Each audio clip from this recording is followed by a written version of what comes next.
안녕하세요. 슬기로운 스테이블 코인 생활입니다. 지난 시간까지 스테이블 코인 발행사 이야기, 또 커스터디랑 보안 문제까지 좀 탄탄하게 기초를 다져봤는데요. 네, 중요한 부분들이었죠. 오늘은 인프라 해부 세 번째 시간입니다. 우리가 가진 진짜 돈, 현금이랑 디지털 달러, 그러니까 스테이블 코인이 만나는 아주 중요한 문턱이죠. 온오프램프의 세계로 한번 깊숙이 들어가 보려고 합니다. 네, 맞습니다. 이게 뭐 예를 들면 월급 받은 걸로 스테이블 코인을 사거나 아니면 뭐 게임에서 번 코인을 현금으로 바꿔서 치킨 사 먹을 때 꼭 거쳐야 하는 그 길이잖아요. 네, 그렇죠. 필수적인 과정입니다. 근데 이게 그냥 단순히 환전이다 이렇게 생각하기에는 그 안에 숨겨진 게 좀 많은 것 같아요. 수수료는 대체 어디서 얼마나 붙는 건지, 돈은 또 실제로 언제 정산되는 건지, 그리고 또 어떤 위험 같은 건 없는지. 네, 맞아요. 생각보다 복잡한 부분들이 많습니다. 오늘 저희랑 같이 이 복잡한 돈의 배관 시스템, 이걸 한번 속 시원하게 파헤쳐봤으면 합니다. 전문가님, 이 온오프 램프라는 거 정확히 뭐부터 좀 설명을 들어볼까요? 네, 온 램프, 그리고 오프 램프. 용어 자체는 사실 꽤 직관적이에요. 온 램프는 말 그대로 우리가 가진 실물 화폐, 예를 들면 뭐 은행 계좌에 있는 돈, 신용카드 한도, 아닌가 뭐 카카오페이 잔액 같은 거 있잖아요. 네네. 이걸 사용해서 스테이블 코인이라는 디지털 자산으로 이렇게 올라타는 과정. 그러니까 현금에서 스테이블 코인으로 가는 길이라고 보시면 됩니다. 아, 올라탄다. 길. 네. 그리고 오프램프는 그 반대죠. 가지고 있는 스테이블 코인을 팔아서 다시 원화나 달러 같은 현금으로 내려오는 과정.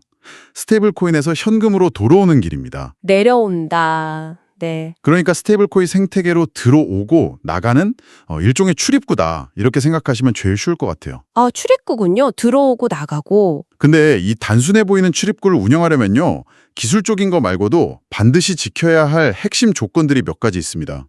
첫째는 금융 시스템의 정말 기본 중의 기본이죠. 사용자가 누군지 확인하는 실명 확인, KYC, 그리고 자금 세탁 방지, AML 규정을 아주 철저히 지켜야 합니다. 이게 그냥 귀찮은 규제가 아니고요. 스테이블 코인이 진짜 믿을 수 있는 금융 인프라가 되려면 필수적인 안전장치인 거죠. 그렇죠. 이게 불법 자금 통로가 되면 안 되니까. 맞습니다. 그 순간 존립 자체가 위험해지는 거죠. 둘째는 이제 카드사나 은행, 간편결제 사업자 같은 각 결제망 파트너들이 요구하는 규칙들.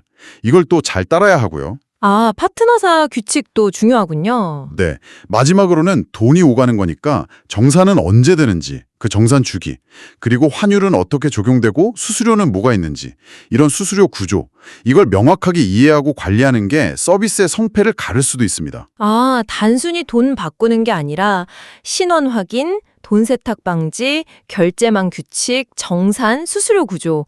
와, 진짜 보이지 않는 곳에서 엄청 많은 일들이 돌아가고 있네요. 네, 상당히 복잡하죠. 그럼 사용자가 실제로 이용할 수 있는 온오프램프 방식에는 어떤 종류들이 있고 각각 좀 어떤 특징들이 있을까요? 네, 크게 보면 한 4가지 주요 유형이랑 이걸 또 조합해서 쓰는 전략으로 나눠볼 수 있습니다. 가장 우리한테 익숙하고 문턱이 낮은 건 역시 카드 결제죠. 신용카드든 체크카드든. 그렇죠. 카드가 제일 편하죠. 네, 전 세계 어디서나 제일 보편적이고 사용자한테 익숙하니까 처음 스테이블 코인 사는 사람들을 이렇게 끌어들이거나 아니면 소액을 빠르고 간편하게 바꿀 때 이럴 때 아주 효과적입니다. 일단 한번 써보세요 하기에는 카드만한 게 없죠. 네네. 두 번째는 계좌이체 방식입니다. 미국의 ACH나 유럽의 세파 같은 각 나라 금융망을 이용하거나 아니면 특정 은행 이름 제휴해서 진행하는데요. 카드의 즉시성이나 편리함은 좀 덜할 수 있어요. 근데 일반적으로 수수료가 훨씬 저렴하다는 아주 강력한 장점이 있습니다. 아, 수수료가 싸군요. 네.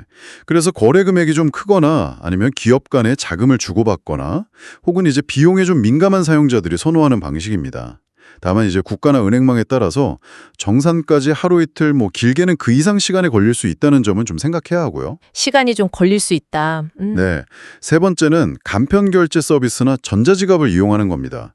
페이팔, 알리페이, 우리나라 카카오페이 같은 거요. 네, 요즘 많이 쓰죠. 그렇죠. 이 방식의 최대 강점은 뭐니 해도 사용자 경험, UX죠. 앱에서 그냥 몇 번 터치하면 결제가 딱 끝나니까 정말 편하잖아요. 맞아요. 엄청 편해요. 그래서 온라인 쇼핑몰 결제나 콘텐츠 구독료처럼 소액을 계속 반복적으로 낼 때 아주 좋습니다. 예를 들어 동남아의 특정 모바일 월렛이나 아프리카의 모바일 머니처럼 그 나라나 지역에서 거의 압도적인 점유율을 가진 결제 방식들이 있거든요. 아, 그 나라에서만 쓰는 거요? 네. 해당 지역 사용자를 대상으로 하는 서비스라면 이 현지 결제 수단을 붙이는 게 굉장히 중요합니다. 때로는 이게 카드나 계좌이체보다 정산도 더 빠르고 수수료도 더 쌀 때가 있어요. 오, 그렇군요. 근데 실제로는 이 네 가지를 딱딱 나눠서 쓰기보다는 서비스의 목적이나 대상 고객에 맞춰서 이걸 아주 영리하게 조합하는 하이브리드 전략을 많이 써요. 하이브리드 전략이요? 네. 예를 들면 처음 가입한 사용자한테는 빠르고 쉬운 카드 결제로 일단 경험을 좋게 만들어주고 네네. 그 다음에 이제 좀 큰 금액을 거래하거나 현금으로 인출할 때, 즉 오프램프 때는 수수료가 싼 계좌이체를 안내하는 거죠. 아하. 결국 속도, 비용, 편의성 사이에서 가장 좋은 균형점을 찾아가는 겁니다. 아, 상황과 목적에 따라 최적의 도구를 고르고 섞어 쓰는 거군요. 카드는 빠르지만 비싸고, 계좌는 싸지만 느리고, 간편 결제는 편하고, 현지 결제는 특정 지역용이고, 그 하이브리드 전략이 진짜 중요하겠네요. 네, 아주 중요합니다. 그럼 사용자가 구매 버튼 딱 누르는 그 순간부터 실제로 스테이블 코인이 내 지갑에 들어오거나 반대로 현금이 계좌에 딱 꽂힐 때까지 그 뒷단에서는 구체적으로 어떤 일들이 막 벌어지나요?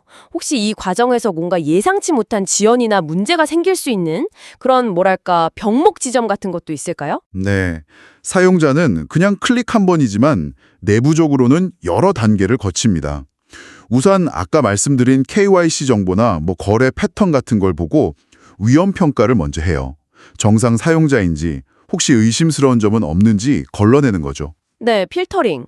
이 관문을 통과하면 이제 실시간 환율이랑 서비스 수수료 그리고 블록체인 네트워크 수수료, 그 가스비 예상치 같은 걸 다 반영해서 최종 견적, 영어로는 코트라고 하죠. 이걸 받게 됩니다. 견적서 같은 거군요. 네, 10만 원으로 스테이블 코인 75개 사실 수 있습니다. 이런 식의 구체적인 제안이죠. 사용자가 동의 버튼을 누르면 예를 들어 카드 결제다. 그러면 카드사에 승인 요청이 들어갑니다. 이때 바로 승인이 날 수도 있지만 가끔 추가 확인이 필요해서 잠시 보류되는 가승인 상태가 될 수도 있어요. 아, 가승인. 들어본 것 같아요. 네, 승인이 딱 완료되면 약속된 수량의 스테이블 코인이 사용자 지갑 주소나 지정된 계정으로 전송됩니다. 오프램프라면 반대겠죠? 사용자 코인을 받고 확인한 뒤에 현금을 사용자 계좌로 보내주는 거고요. 네, 그리고 마지막으로 이 모든 과정에 참여한 주체들, 사용자, 서비스 제공자, 카드사, 은행 이런 곳들 사이에서 자금이 최종적으로 정산되는 거죠. 와, 그럼 병목 현상은 어디서 생길 수 있나요? 여기서 몇 가지 병목이 생길 수 있는데요. 첫째, 카드 결제할 때 그 가승인 상태가 생각보다 길어지거나 아니면 아예 승인이 거절되는 경우가 있을 수 있고요. 네. 둘째, 가승인이랑 실제 승인, 이걸 보통 매입 확정이라고 하는데 그 사이에 시간이 조금 걸리거든요. 근데 만약에 그 사이에 갑자기 이더리움 같은 블록체인 네트워크가 막 엄청 혼잡해져서 가스비가 폭등하면 어떨까요? 아, 골치 아프겠네요. 네, 처음 제시했던 견적으로는 코인 전송이 불가능해질 수도 있어요. 그럼 사용자한테 다시 견적을 내야 하는 굉장히 불편한 상황이 생길 수 있죠. 마치 비행기표 예약 다 했는데 마지막 순간에 유료할증료 올랐다고 다시 결제하라는 메시지 받는 거랑 좀 비슷해요. 아, 진짜 짜증나겠네요. 또 다른 중요한 관리 포인트는 슬리피지라는 겁니다.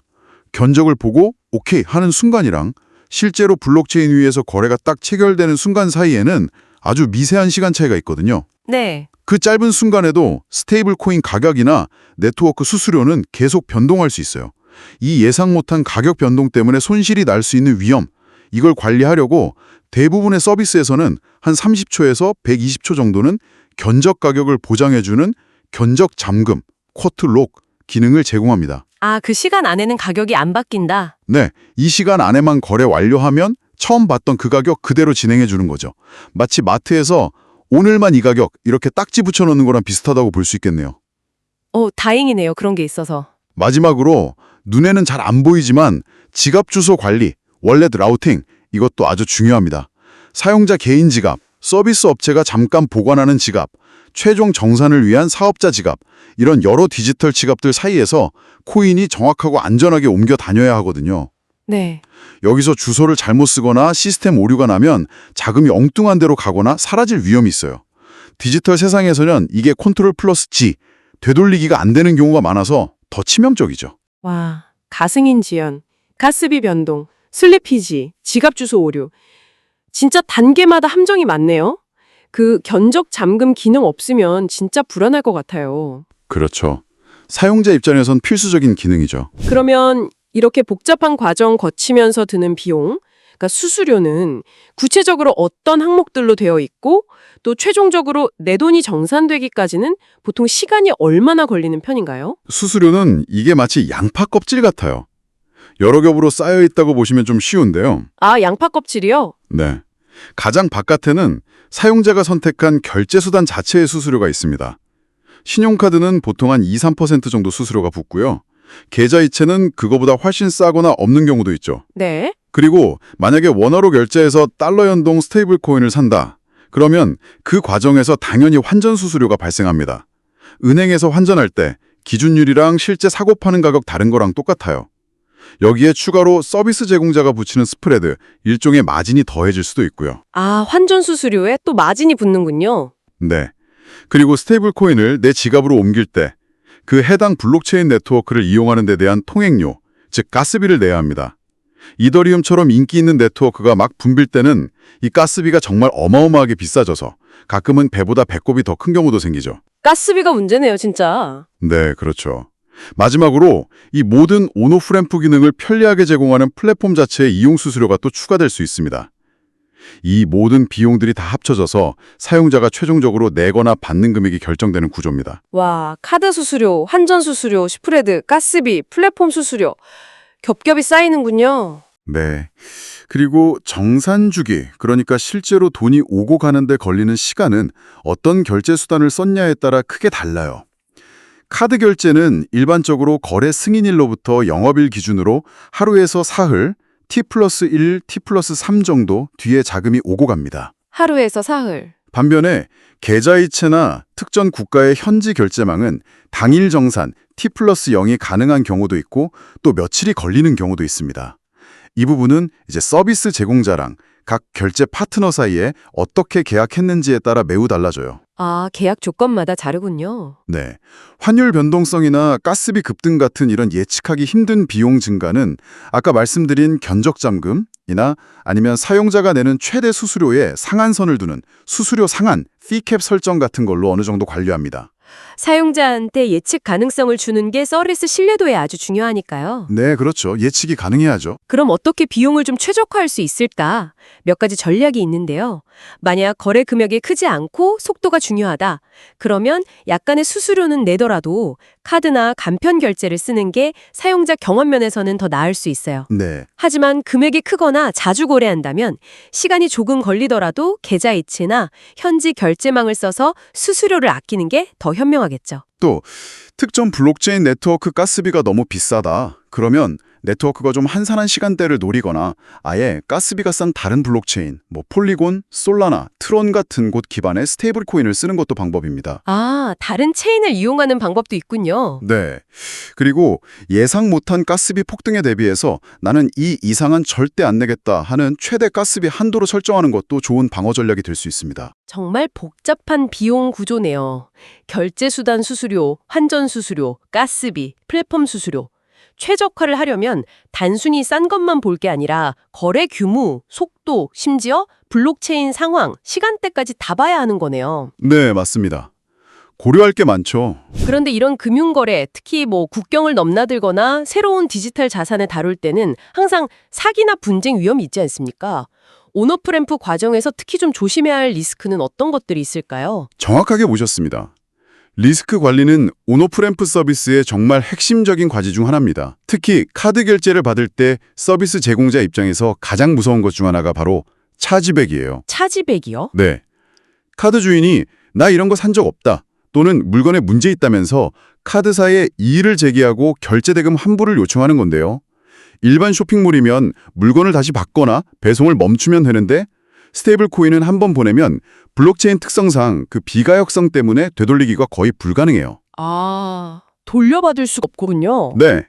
그래서 차지백이 터지면 서비스 제공자가 그 손실을 그냥 다 떠안아야 하는 경우가 많습니다.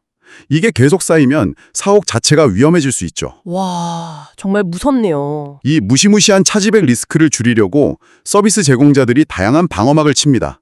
예를 들어 처음 이용하는 사용자나 좀 고위험군으로 보이는 사용자한테는 구매 한도를 아주 낮게 설정하거나 사용자의 접속 환경, IP 주소나 기기 정보, 과거 거래 이력, 심지어 마우스 움직임 같은 행동 패턴까지 분석하는 리스크 엔진을 돌려서 사기 의심 거래를 실시간으로 찾아내고 막습니다.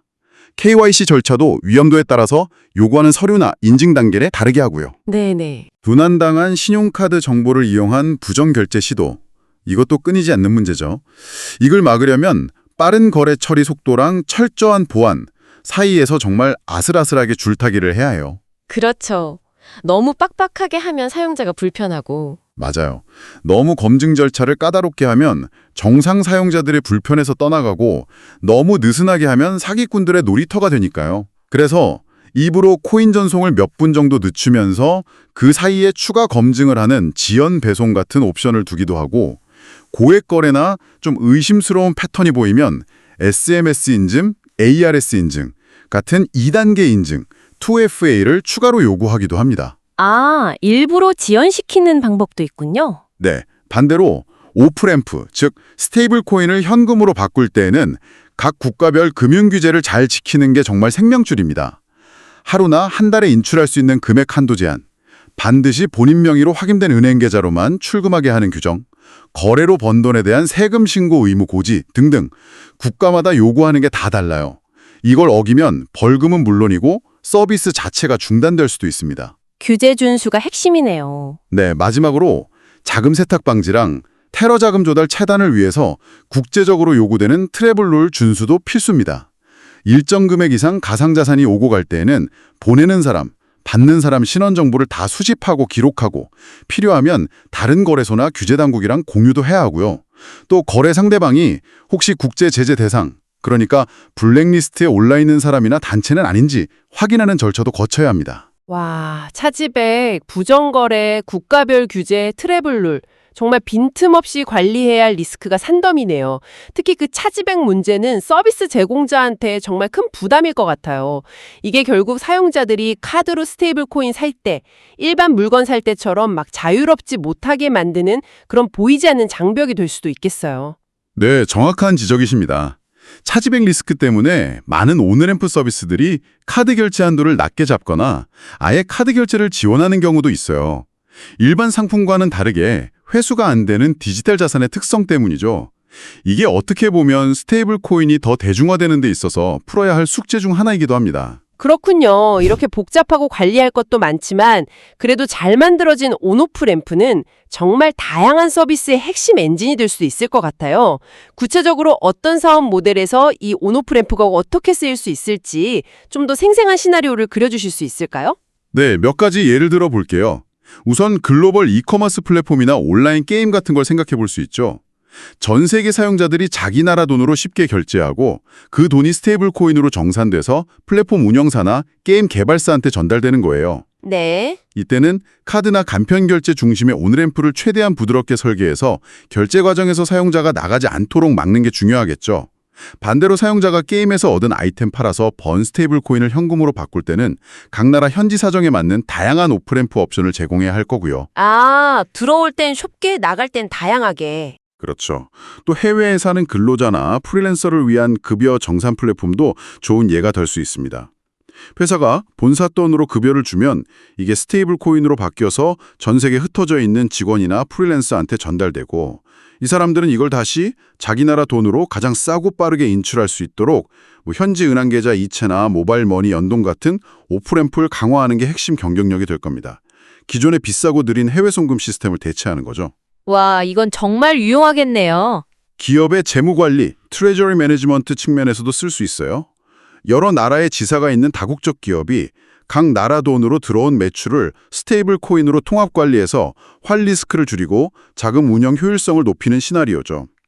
이때는 주로 큰 규모의 자금 이동이니까 보안이 검증되고 수수료가 낮은 계좌 기반의 온오프램프를 쓰고 엄격한 내부 통제나 감사 추적 기능이 필수로 요구될 겁니다. 기업용으로는 또 다른 고려사항이 있군요. 네, 마지막으로 웹3 서비스나 탈중앙화 금융, 디파이 서비스를 생각해 볼 수 있습니다.